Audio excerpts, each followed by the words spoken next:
It's extra time. It's Monday night. I'm Dom Aldworth, and this is The Sports Bar. He's done it! The greatest night in the history of Chelsea Football Club. European champions. They've beaten Bayern in their own backyard. Tuolangi through the first two, through three. And England are going to score again. No one will catch Aston. It's magnificent. There's no other word. Comes Usain Bolt. Usain Bolt storming through. He takes it again. Blake gets the silver. 9.64. Oh, he's retained his title in the most emphatic way. Welcome to the Monday night Sports Bar with me, Dom Aldworth, Stuart Joseph in the studio with me. You're almost welcome this evening. Coming up over the next hour, Australian rules at the Augusta National as Adam Scott lays the ghost of the Open Championship of last year to rest with his first major. Fernando Alonso storms to victory in the Chinese Grand Prix. Manchester City will take on Wigan in the final of the FA Cup. And to talk Augusta and about his career, former senior British Open champion, 16 times pro winner around the world, Bobby Verwey joins us very shortly. All that and plenty more to come.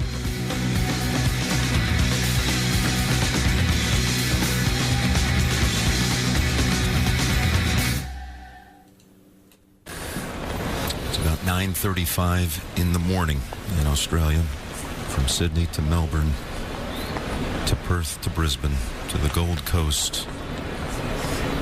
The whole nation is watching and hoping this is the long-awaited moment.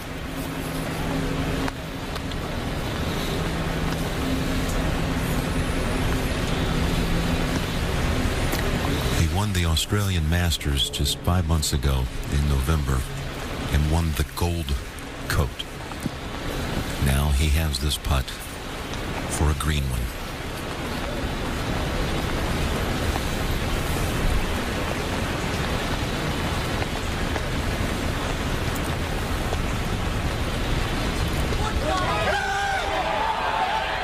There it is! Adam Scott! A life changer.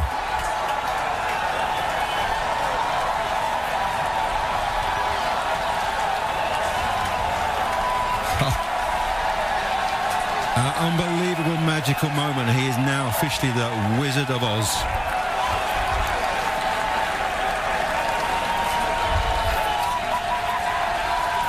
To hold two putts, the 72nd green and the 10th hole. Second playoff hole. Incredible. Congratulations, Adam Scott. And Ian, Green and gold, Jim. It's your turn for the narrative for this special moment. From down under to on top of the world, Jim.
Adam, what a riveting, incredible day, and at long last, you are a major champion, and Australia is going to be wearing the green jacket here in just a moment. How do you put into words how you finish this today with the birdie at the 72nd and then the birdie to win it on the second playoff hole? I don't know how that happens. You know, it seems a long way away from a couple of years ago here, and even last July when I was trying to win another major, and it fell my way today. There was some luck there somewhere. I don't know how to digest it all at the moment, but it was incredible.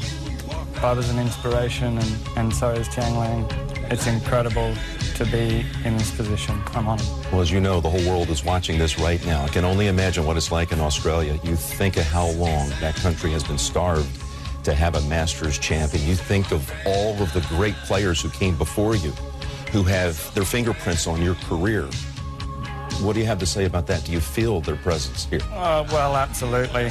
I tried not to think about anything today along those lines, and the thing I did well out there was just stay right where I was, wherever it was on the golf course. I stayed in that one shot, and Australia, it's a proud sporting nation, and this was one notch in the belt that we'd never got, and amazing that it's come down to me today, Mark and Jason Day. It could have been any of us, but there was one guy who inspired a nation of golfers, and that's Greg Norman. And you know, he's been incredible to me and all the young golfers in Australia, and you know, part of this definitely belongs to him. I can only imagine how proud he is right now. And then to make the putt at the 72nd and think that you've won the Masters at that point and have to go out and earn it all over again. How hard was that to do? Well, it was a split second I thought I'd won.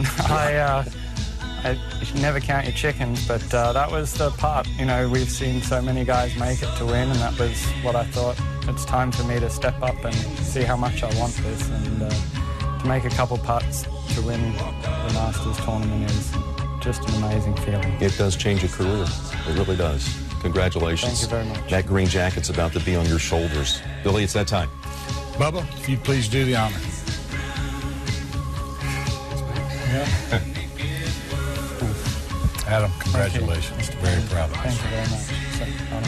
Well done. Thank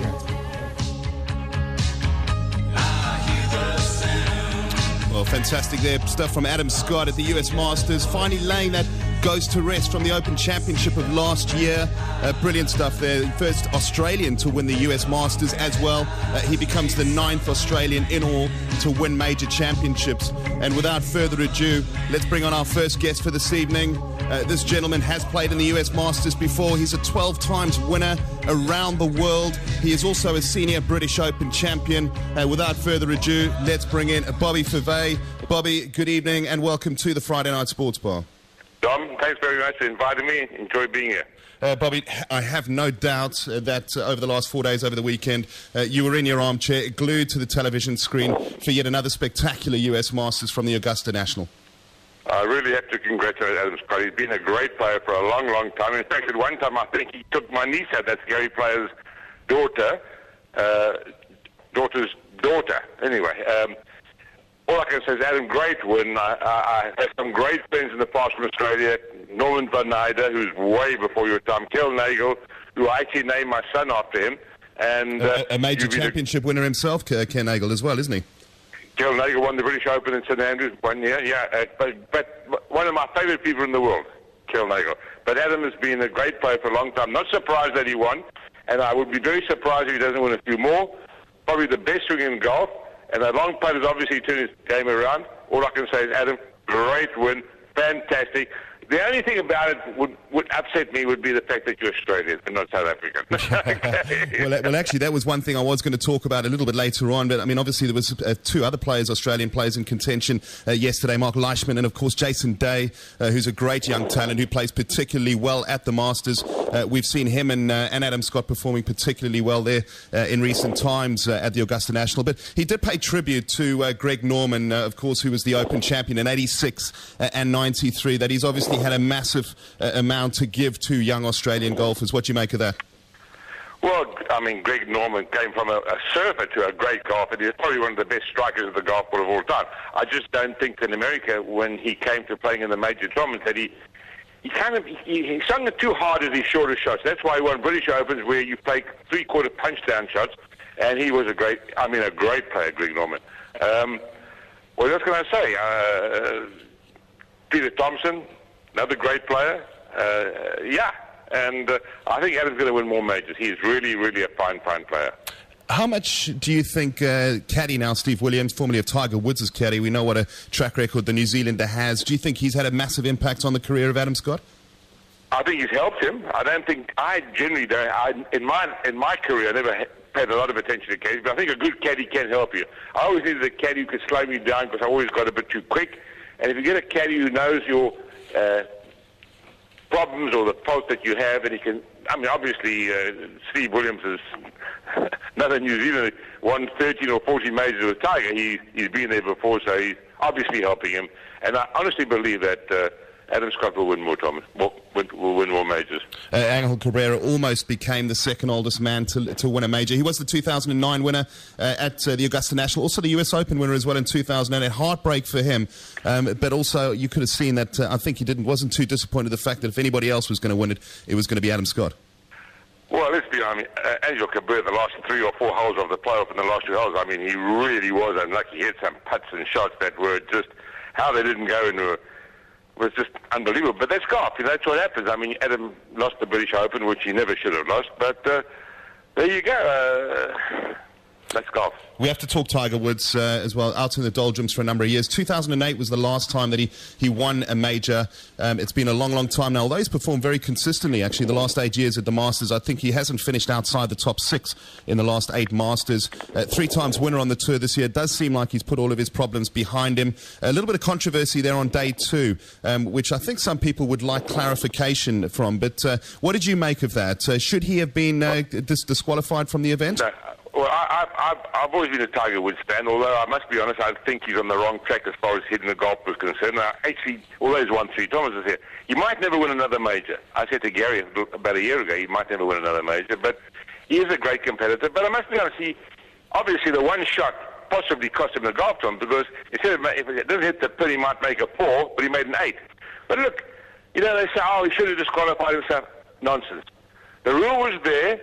Within the rule, they penalised. They say, well, he took advantage of the rule, but he did get penalised 2 shots for dropping the ball a yard further than he should have. So I don't think he should have disqualified himself. He went and played, and he still had a chance to win.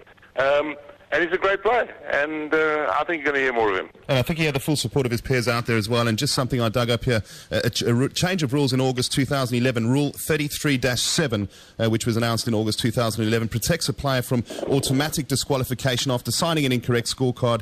If that the playing unknowingly volatiles a rule, 2-stroke penalty can then be assessed instead. So completely within the rules is what the decision-making was for Tiger Woods. You mentioned earlier, Bobby, in the beginning of our chat that you would have wished it would have been a South African. We've got a great golfing heritage. Of course, Gary Player, who we've had the company of his company on the 50th anniversary of the Masters a couple of years ago. He joined us on the show. Your brother-in-law is Gary. We've got some fantastic young golfers in South Africa, likewise Australia. What is the general talk of the town there back home amongst the golfing fraternity about when our next major champion's going to come? Who knows? We have so many really good young players. In Australia, we have a lot of good young players. I don't know, we seem to keep producing them. I think it comes back from the fact that originally you had, in South Africa, you had Bobby Locke, who was probably one of the most underrated golfers in the world today, who was a phenomenal player. Then from there you had Gary Player. From there you had Ernie Els Retief. Then you go back to Australia, you had go way back to Norman Van Nyden, you had Kel Nagel, you had Peter Thompson, Greg Norman. So I think the fact that these guys were great players and the young players kind of look up to them, and they have a lot of great coaches, particularly in Australia, they have a lot of great coaches. South African players tend to go back to America to get coached, but I think this is what leads the way for them. The bar's been set, and they play accordingly. Brandon Grace is one name that sticks out. I think 4 times winner on the European Tour last year. Coming from nowhere, I think he came from qualifying as well. It was a tremendous year there for Brandon Grace last year. He finished on 288 in the Masters yesterday, which was 9 shots off the pace. But a major winner one day, perhaps, Brandon Grace? Very, very likely. I mean, you can't write any of the South African guys off because, but it's a fine line, because you get down the line, and as Gary said, I heard him talking earlier on, he said, if you have the guts and the drive and the determination and the temperament to handle it, you're going to win. Bobby, let's talk a little bit about your career, because there'll be probably some listeners out there. I know we've got some South African listeners that live out on the Costa del Sol that will remember you very well. I certainly do remember your career growing up. Bobby, you were no mean feat on the court. I mean, you played in the Masters in 1967, so you know exactly what the Augusta National is all about. How special is it to play in that tournament? First of all, in those days, to get into the tournament it was like winning the lotto. Trust me, because they were mean green machines. Trust me, you couldn't get in. I mean, I know I won my first U.S. Tour event in 1965 in San Jose called the Almaden Open, and I was the only one, white golf, and I say this and I'll come back, who ever won a golf tour on the U.S. Tour and never got invited to the Masters. But they probably thought Verwey, I probably thought I was a black man, because in those days they didn't want to know about blacks playing in their tournament, or they just did not get in. Thank goodness that's changed. But I won my first tournament in 65, but the first tournament I won in Europe, I won the German Open in 1961 or 62 in Hamburg. And I've been very fortunate. I won the European Tour, I won the U.S. Tour, I played a couple of World Cups, I played in 6 U.S. Opens, which in those days, to get into a U.S. Open, I mean, the qualifying, you had to go through local qualifying, sectional qualifying with 4,000 or 5,000 people. And then, fortunately, I had 3 years in a row where I finished in the top 20 in the U.S. Open, but I was never a very long hitter. I was always a short, straight hitter, and obviously a good short game. So the U.S. Open courses kind of suited me, and played in 2 World Cups, one with Nicky Price in Hawaii in 1978, and one with Teeny Britt in Colombia in 1980. We finished 3rd. But I've been blessed. I've had a fantastic career. When I think of the people that I've met, the players I've played with, I played with Hogan, I played with Snead many times. I met Walter Hagen, I met Bobby Jones. I have really been blessed and had a fantastic life. I'm now retired in South Bloom, doing nothing, chasing the girls. I'm not married. and Bobby, you had a senior career as well, which was pretty successful, actually. I think you finished the Order of Merit in the top 10 on 4 occasions, and that included a senior British Open title as well. Yes. Now, I think I won 6 tournaments on the senior tour, one in Japan as well. Connie have one in Turkey, which was the first professional tournament that was ever played, ever in Turkey. Swiss Senior Open, a couple of Lawrence Batleys, a Bury Senior Open. It was great. I really have a lot of... the nice thing about the Senior Tour, you end up playing with guys that you played with 30 years prior to the Senior Tour. And you sort of make old acquaintances. Never mind. Meantime, those old buggers are tough as hell. They won't give an inch. Don't worry about that. And Bobby, now you mentioned that you're retired as well. Obviously watching plenty of sport, as most South African men like to do. Would that make you a Sharks fan? Have you got your eye on the Super 15s at the moment? The Cheetahs, at the moment, my Cheetahs are my team. Okay, I think they've got 5 or 6 really great players in the team who should be in the Springbok team. But I've never had one particular team, because I've lived in Joburg, I've lived in Durban in the past. But obviously a rugby fan of note and a cricket fan of note. Big A.V. de Villiers fan. Yeah, absolutely. And Dale Steyn, big time fan of his. And so I love to watch my sport. I won't miss it for anything. But I think we've got a couple of really good rugby players in the Cheetahs, and hopefully, they have done very well. But of course, the new team, the Kings, I tend to put my money. I'm not a big gambler, but I used to be a big gambler, but I'm not anymore. But now I like to gamble. I bet on the rugby. And I don't bet on the cricket. Cricket's too unpredictable because of the rain and the weather. And I don't bet on golf. But the Kings have surprised many teams this year. Obviously, they came in at the expense of the Lions, and they've just come from their overseas tour back, losing 2 in New Zealand, but doing very well on their Australian league. Fantastic. As my son said to me, the first time they played in Australia, they said, hang on a minute, you've got 15 South African rugby players playing against 15 Australian players who, generally, they're not that good. How can they give us 26-point start? That's going to be the best bet of the century, which it was. Bobby, and for some of the listeners out here, which obviously have a prime focus on European rugby, the home nations, and most importantly, the British Lions Tour, which the announcement of the squad will be made, I think, within the next week to 2. We cover that extensively on the show. You would have been watching a lot of the Australian franchises down under in the Super 15s.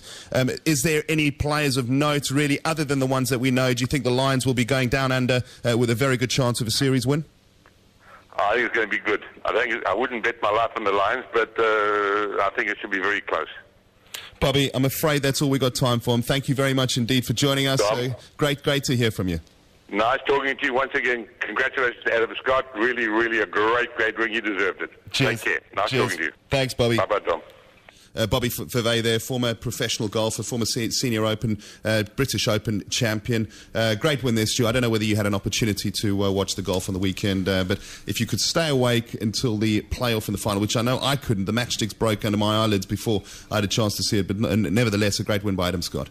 Tremendous. I got to the 15th hole and my eyes went as well, so I'm afraid I saw the highlights this morning, and congratulations to him, obviously. And I think your eyes probably went because they were glued to the television screen for most of the weekend. FA Cup, Premier League, Malaga winning as well. You saw all of this, so let's go through. And shall we begin with the FA Cup? Yes, fine. Well, the FA Cup, I thought, forget the first game for the minute. The game yesterday with Chelsea and Manchester City, I thought was absolutely one of the best semi-finals or best cup ties I've seen at Wembley Stadium. Absolutely superb. I think if Chelsea got going a little bit earlier, they could have got a result, or certainly got a draw. But don't take nothing away from Manchester City. You know, I saw them play on Monday night against Manchester United, so I thought they were terrific. And in parts of this game again, they were absolutely super. And I just can't get my head around why they've been so lethargic in some of the matches earlier and given Manchester United a better run for the Premier title, which is all over now. But it was a great game yesterday. Really, really enjoyed it. The game the day before, Millwall and Wigan, was a bit of a disappointing game. I didn't expect a great deal, but Millwall really gave a good shot of themselves. But Wigan had that little bit of superior class. And we talked about Sean Maloney, the other week with Richard, and this guy's been terrific for Wigan the whole season, and he was outstanding on Saturday, and I think he was probably one of the differences between the two teams. Scored a great goal. But then Coney, the guy who came from Spanish football, who joined them for a couple of million, it wasn't for a lot of money to Wigan. He's quite a sensation. He's got tremendous technique, and he beat a couple of men, ran with the ball, pushed the ball straight square across the pitch to Maloney, who put it away. It was a terrific goal, one of the best goals I've seen in any game at Wembley. And I'm pleased for Wigan, I really am. Well, let's talk about Wigan. I mean, you know, fighting relegation in 18th spot, 31 points, 3 off Aston Villa in 17th, and Stoke and Sunderland all on 34 points, and Norwich on 35. Could this be the tonic that they need for survival, getting through to an FA Cup? I mean, how much confidence will they bring, or will that take their focus away? Because a lot of these players now will be focusing on silverware in the FA Cup. No, I think they'll be very... I think they'll take heart from this, because they play some good football through the season. They've just been losing games by the odd goals. And I think Wigan have been a really good outfit, and they've got a great manager in Martinez. And no, I think they take strength. The shame is, of course, that during the week they go to Manchester City, which isn't a game really they really want to follow that. And you know, to go to Manchester City, who are in second place and still chasing points to get as near United as possible. Little curtain raiser for the FA Cup final. Yes, exactly, but not a great omen for Wigan. They could have done with a little bit easier game at home, I feel. But you know, they're going to go there with confidence. They've got nothing to lose. They have got a lot to lose, but nothing to lose on the night, because no one expects them to get anything at Manchester. But you know, again, I always say with these games, if they can keep it tight and keep it to 0-0 at half-time, second half, you know, anything can change in these games. Likewise with Wigan, you know, they could get relegated, but yeah, they could still win silverware. Manchester City, all the pressure that Mancini's under, I mean, he's going to deliver second place for Manchester City in the Premier League, but he probably could win some silverware as well in the FA Cup, and yet he could still get sacked. Well, you're going to make them favourites to win the FA Cup, obviously, against Wigan. You won't be able to have a bet on it, probably. Do you think that'll save his job if he can lift that? No. You don't think so, no? No, I don't think he's done enough in Europe. He's had 2 years not succeeding at all. I don't think they can wait another period. You know, he's had a good chance, a good crack at it with all the monies and everything. And do you think if that seat opens up, Boris Vias might apply for the job? I thought I'd sneak one in there. He's happy at Tottenham. He doesn't want to go anywhere. He's enjoying his season there. He's got a big job to do before the end of the season as well. I'll tell you what, one person that was extremely happy at St James's Park was old Paolo Di Canio, of course. Sunderland 3-0 against Newcastle. That's a pretty special result, the second game in charge, isn't it? Well, Di Canio, I mean, to see his enthusiasm, it's just passion, absolutely, absolute passion, isn't it? Right through the team, but I don't know. I really think that if Martin O'Neill was watching and he sees players like Adam Johnson and Sessegnon playing the way they played, when they haven't given him the 100% whilst he was there, he'd be, I think, a little bit displeased, to say the least. But the players, I mean, it was a really good performance. Newcastle are no mean team. They've been playing much better recently. And they've been playing very well, haven't they? Well. They played marvellous against Benfica the other night. And don't give me this tiredness. You know, when you're playing well, you play well, and the team's been playing well. But they came out to something with a plan, and they really played to it. And Adam Johnson's goal was one of the goals of the season. And this guy's been doing very little, you know, since he came from City. So strangely enough as well, I think we spoke about him a couple of weeks ago, didn't we? You know, the guy was playing very, very well for City and England at one stage, Yes, and then, yes. you know, moved to Sunderland. Was it a downhill. loan move to Sunderland, or did he sign they permanently? Bought him, didn't they? They bought him, but he hasn't done it at all. He hasn't shown the talent that he had during that particular time. But my God, he was on fire. And we're going to have to watch this, Di Canio, because this is going to be very, very interesting for the Premier, because this man sets you alight. Absolutely. Well, he's clearly doing something behind the scenes there to get these players going, isn't he? Well, you saw when the players came off and went on, he's got his arms around them, he's touching them, he's feeling them, he's laughing with them, he's banging them on the head. I mean, that's the sort of guy he is, and you either go with it or you don't. And if the players go with it, this could be quite a strong team. My biggest worry is Spurs play Sunderland last game of the season, and we don't need that. We don't need Di Canio coming to Spurs if we need 3 points to get this especially if you are relying on those 3 points to get you in the Champions League spot. It's the last person that would have come down to White Hart. Yeah, sure, and especially by that stage, they could be playing with a lot more confidence than they are now if they get a couple more wins under their belt. Well, yeah, no, listen, there's hard games. I mean, no one's got an easy game. I mean, Sunderland have got Everton to play, they've got Villa to play, Stoke at home, Southampton at home. They've come to us the last game. They're still not safe. They've still got to win these games. It's no good just getting, one result. They've really got to turn it on. Manchester United condemned Stoke to their 13th loss of the season, a 2-0 victory there. Robin van Persie getting on the score sheet. I think that's the first time in 10 games, if I'm correct in saying. So you've been in a bit of a goal drought. Well, Stoke have been, what can you say, been really, really disappointing. They have been playing very well and they're going from bad to worse. And United just dominated that game. There wasn't... It was really disappointing, but the team, there was nothing more than what we really expected, because their performances have been disappointing, and they seem to have lost the fight. And Stoke were renowned for being a hard team, and when that passion and that hardness goes out of it, there's not much left. They're not a football skill team or nothing. And they were punished the weekend, but I didn't expect them to get nothing out of that. But again, they've got hard games to come, and they've really got to pull something out. They've got to start winning a few games, getting some points. More inconsistency from Liverpool as well against Reading at home. That was certainly one game that would have targeted. We got a caller on the line anyway, but they certainly would have targeted a victory in that one, wouldn't they? Yes, definitely. Just keep giving us a roundup there of Arsenal as well. Arsenal Norwich 3-1. We've got a caller coming in here. Let's just see if we can bring. We'll just see if we can bring this caller in. Good evening. You're live on Talk Radio Europe. So is that Dom? It is, yes, Bobby. Bobby, I'm not still on the line, am I? No. You're now back on your cell phone and you're live on air.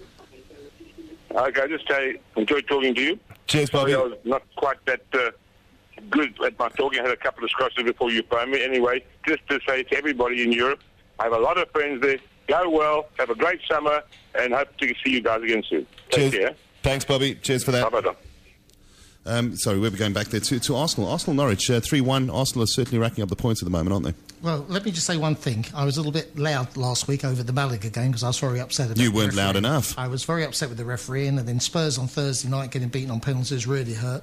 I'm listening to Arsenal in the Saturday afternoon on the radio. They're 1-0 down to Norwich, who are playing really well.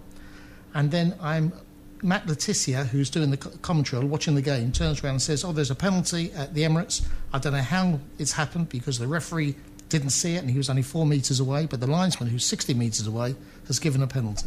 And when you see it on TV, the whole thing is just so ridiculous. When you're a Spurs fan and you're thinking Arsenal are going to drop some points, I know it sounds like petty from me, but you're passionate about the game. And they had a corner that was never a corner. And when the ball came over, there was a bit of argy-bargy holding a shirt. And this linesman, from miles away, overruled the referee and gave a penalty. And that was the collapse of Norwich, unfortunately. But, poor shooting. I mean, the team played so well, and afterwards his only 3 words were, decisions almost criminal. And I think that sums it up. To be a manager and lose a game like that through diabolical referee decision is horrendous. Well, we've got a caller on the line, Stu. We're just going to see if we can bring that caller in. Good evening, you're live on Talk Radio Europe. Evening, Dom, it's Bernie. Bernie, how are you? Hi, Bernie. Yeah, not too bad. Not too happy with that.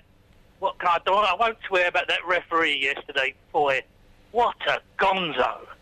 Which one are you talking about? The Arsenal game?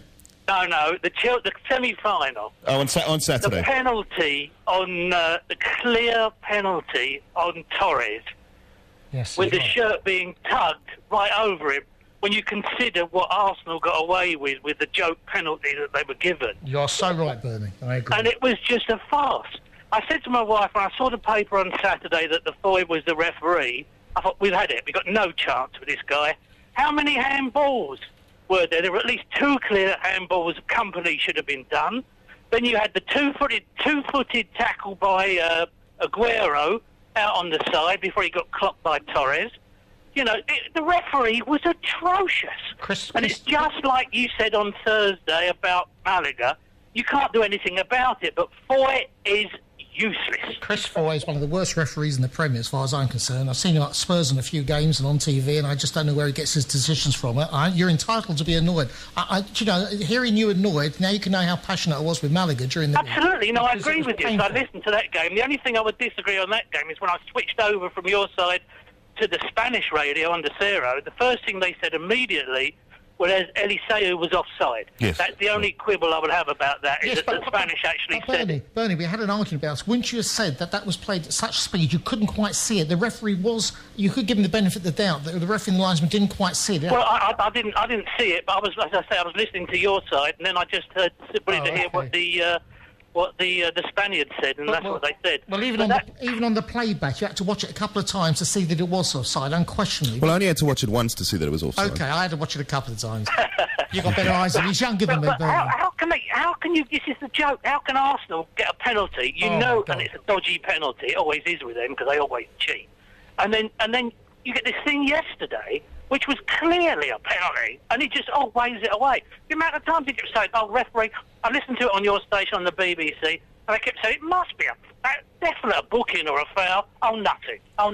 I don't know how Arsenal... They're called Lucky Arsenal, and if there's any Arsenal supporters out there, maybe I'm making something out of nothing. All I know is I watched them 4 weeks ago at Swansea. Swansea hammered them in the last 15 minutes. How they hung on, I've no idea. They've always been called Lucky Arsenal way back when, haven't they? Ever since they got, the Hill Wood money back in the 30s. Well, I'll tell you what, we need an Arsenal corner. We've got a Spurs fan, we've got a Chelsea fan, we need somebody to fight Arsenal's corner here. Guys, let me just ask you a question quickly about these referees that are officiating these Premiership games, the FA Cup, these high-profile guys. Surely they are vetted on their performances at the end of every match, and if they continually make errors of judgment as bad as that, that surely they're no longer ref in the top division. There must be something like that. It only seems if there's an outcry in the press that they then turn around and belatedly get a one-game ban for the next, or they either get banned for one game, or they get some sort of demotion for one game to referee or something in the second division. Like I think Stuart Atwell was demoted because he was rubbish as well. Yeah. But they're just atrocious. But Foy was the guy that created all the storm. He really does not like Chelsea. He was the guy that created all the problem with John Terry and Anton Ferdinand when he gave bad decision after bad decision against Queen's Park Rangers in October 2011, whatever it was, and that's when all the players lost their rags and 2 got sent off. All because of that guy. He is a complete gonzo. And anyway, somebody else will probably want to come on and say I'm talking at the back of my head now. So I'll leave you to it, guys. All the best. Cheers, Bernie. Always great to hear from you. Thanks so much for that. Bye-bye. I was going to add to Bernie when he was saying that. I mean, Arsenal playing Everton at home tomorrow night. It should be a cracking game. And I'm sure that Arsenal will drop points tomorrow. I think Everton, the management, and also... Anichibi is playing absolutely fantastic up front at the moment. He's absolutely on fire, and I think it's been a cracking game. If Arsenal come through that tomorrow with maximum points, unfortunately, I think we're going to struggle to get that fourth place. Let's just quickly have a look. We had Gordon Cowans on Friday night on the telephone as well. Their big golfing event, which is taking place here on the 26th of this month. He was from the 82 winning Aston Villa European Cup winning team, and we were talking about Aston Villa. They're playing a little bit better. They're starting to understand each other. 1-1 draw, beg your pardon, against Fulham on the weekend, but still a valuable point at Villa Park. 3 would have been better, but a point will certainly do at this stage for Villa. Yes, well, any point they get is an achievement at the moment, but they played really, really well. They went up after 55 minutes. The shame is that Fulham got an equaliser just 11 minutes later, and after that they were very nervous, and I think they were looking just to hang on for a point, which they did. But, they really need to get the points, because they've got some hard games coming up as well. They've got to go to Manchester United, they've got Sunderland at home, Norwich away, Chelsea home, Wigan away, so really hard running, and I think 3 points there were necessary. It's going to be fascinating, this scrap. I think you've got to take Reading and QPR as being down, but there's 4 or 5 teams that could go with them. Everton 2-0 against QPR. They continue to have a very, very good season, now sitting in 6th place on 58 points, only 3 points behind the Spurs as well. Yes, they're coming right up behind. I mean, if they can beat Arsenal tomorrow, they're right in the scrum for this 4th place, make it very, very exciting, and I hope Everton do really well tomorrow. Do you think Harry Redknapp will be at the club next year at QPR? Yeah, I think he wants to stay there, and I think they can do a lot worse. The problem is they've taken on these players on huge wages, and I don't know what's in their contracts, but my God, you can't take their payroll into the Championship and not come straight back up. It's ridiculous. Massive. It's ridiculous. And I think, I think I'd give Harry a chance if he wants to take the job in the Championship, because I think he can turn it around from a nil position sort of thing. He came in much too late this year. The damage was done. And though he's tried to get them playing, and they haven't played bad, they were very poor against Everton. Well, Tony Fernandes took over the club last January, didn't he? And I think in those 3 transfer windows that have been since then, I think QPR or him, they've spent more money than any other club. Well, poor management, bad spending, and the players haven't done it at all. Another point for Southampton against West Ham. 2 sides locked on 38 points in 11th and 12th position, respectively. Still, a little few more points before they're out of danger, but it does look like they could be safe there. Yeah, I think Southampton will be safe. They're playing some good football. They're playing some great football, aren't they? Smashes. I love watching Southampton. Ricky Lambert and Rodriguez and Punchin. I mean, they've got some really, really good players. Ramirez. They're a decent team, Southampton. Since I thought they were good even when Atkins got the sack, but the new manager's come in playing a slightly more positive game. And no, I like the look of Southampton. I'm sure they'll stay out. West Ham need another point, and they'll probably be safe. And that's a great season for West Ham to come up and stay in the Premier without being too nervous going towards the last games. Well, we've got some fixtures which we'll have a look at right at the end of the show. Just keeping an eye on the clock there. We need to go to a commercial break very shortly. But give us a rundown on the Championship as well, if you may, Stu, what took place on the weekend and where we stand. Well, the Championship's very exciting. I mean, I love watching the games on a Saturday night where they have all the highlights of everything, and it really is a cracking fight. Cardiff are virtually up. They've got a game against Charlton this week, and if they get a point, they're fine. There's a big midweek fixtures, a lot of fixtures during the week.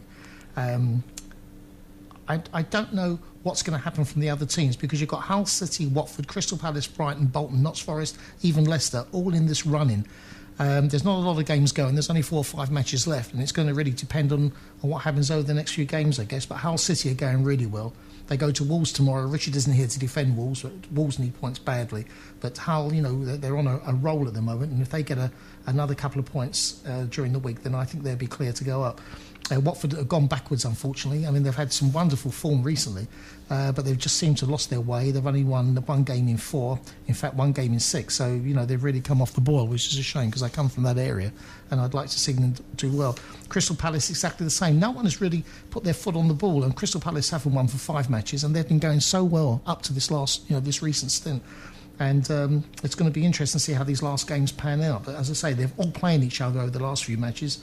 And Bolton have probably got one of the best form. They've got 24 points from 30. They've won 8 and only lost 2. How many games have we got before the end? Only 4 or 5 games. Okay, now. Finishes so earlier. It's down to the wire now. Yeah, okay. They always finish the Championship earlier to play the playoffs, so that's very interesting.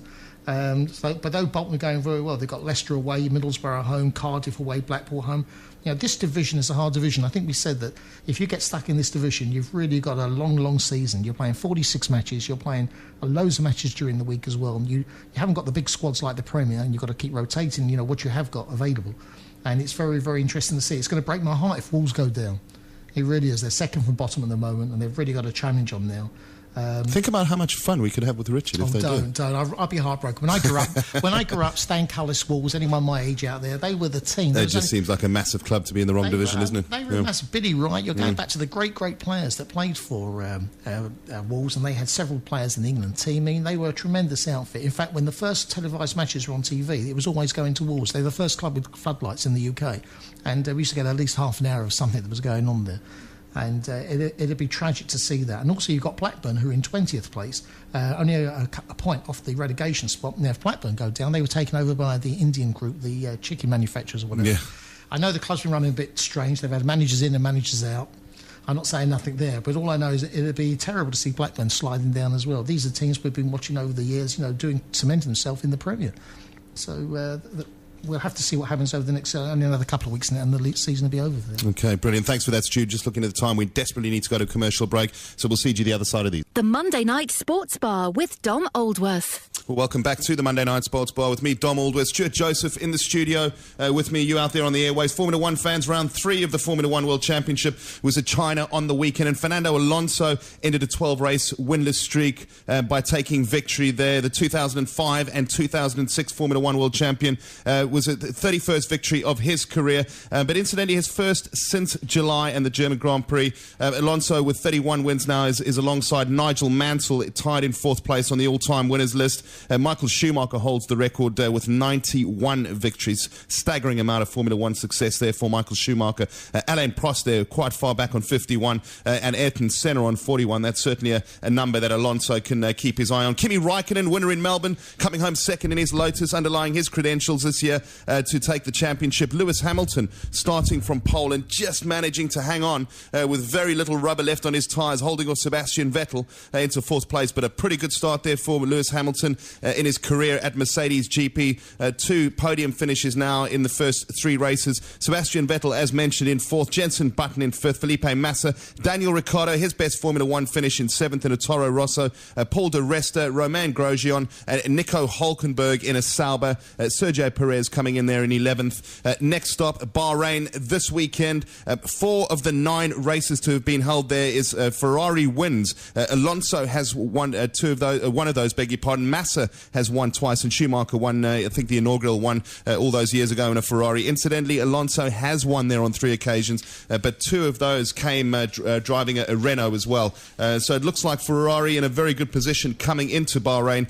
Different temperatures, but a quick check on those drivers' standings at the moment. Sebastian Vettel top of the table on 52, Kimi Raikkonen 49, Fernando Alonso 43, Lewis Hamilton 40, Felipe Massa on 30, Mark Webber 26, Nico Rosberg 12, Jenson Button 12, Romain Grosjean on 11, Paul Di Resta on 8. Those are your top 10. And your constructors, Red Bull 78 points, Ferrari 73, Lotus F1 Team 60, Mercedes GP 52, McLaren 14, Force India 14, Toro Rosso 7, and Sauber Ferrari on 5. And that is the Formula One World Championship round 14 continues from Bahrain this weekend. A little bit of tennis news to give you. The Monte Carlo Masters begins this week, but last week there were victories for John Isner, his first clay court title. He defeated Nicolas Almagro, very specialist clay court player as well, 6-3, 7-5 to capture the Houston crown. It was a 6th victory ATP Tour title of John Isner's career there. And in Casablanca, there was also a victory, and I've completely lost. There we go. Casablanca, there was a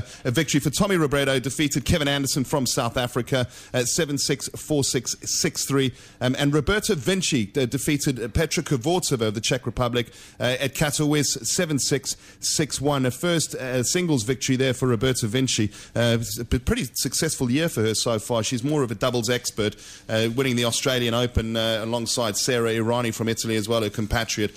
So good stuff there from Roberta Vinci. And Rafael Nadal continues his winning streak. I think it's 47 matches now and 9 years, Stu, get it, at the Monte Carlo Masters. He's going for his 9th consecutive victory there. Of course, it is a clay court tournament.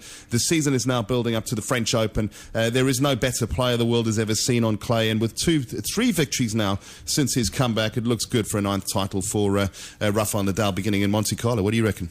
Well, listen, it's great to see him coming back after the injuries he's had. He's looked sharp in the pre-tournaments that he played, and roll on. And I mean, to see these top 4 playing each other is the best thing, for tennis. So I look forward to seeing him, get his full strength back and be in the top contender. It'll be interesting to see how Andy Murray gets on. It's his least favourite surface. Roger Federer has won a French Open before completing the career Grand Slam, but I must add that was in the absence of Rafael Nadal as well, who did not play that year. I think it was in 2009.